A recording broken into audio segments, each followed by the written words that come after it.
God se woord is 'n bron van hoop.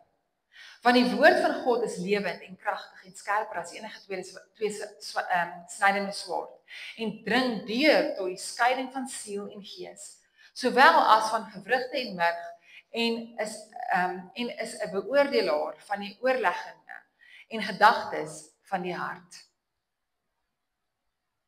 Kom met die woord, Here. Kom wys my die woord. Weereens, weet jy wat, ek gaan deur hierdie moeilike tyd, ek sien lus vir die Bybel nie. Ek wil nie eers lees wat daar binne staan nie, want ek gaan deur hierdie moeilike tyd. Wat gebeur? Draai ons na God toe as ons dit sê, of draai ons weg van hom af? Ons hardloop weg van hom af.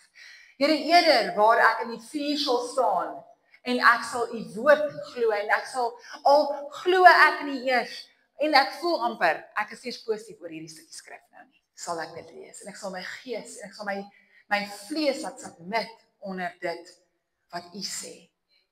In die naam van Jesus. Julle 2 jaar terug was ek toe ek deur moeilike dinge gegaan het in my binneste, net persoonlike moeilike dinge.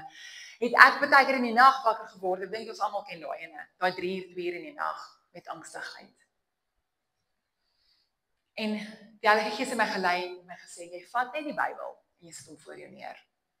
Al is die trane so vreeslik.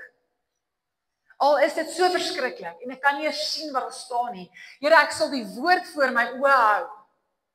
Ek sal u waarheid voor my oë hou. Dit is so belangrik.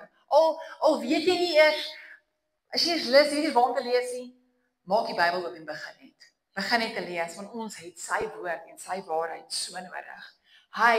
Sy woord is ons bron van hoop.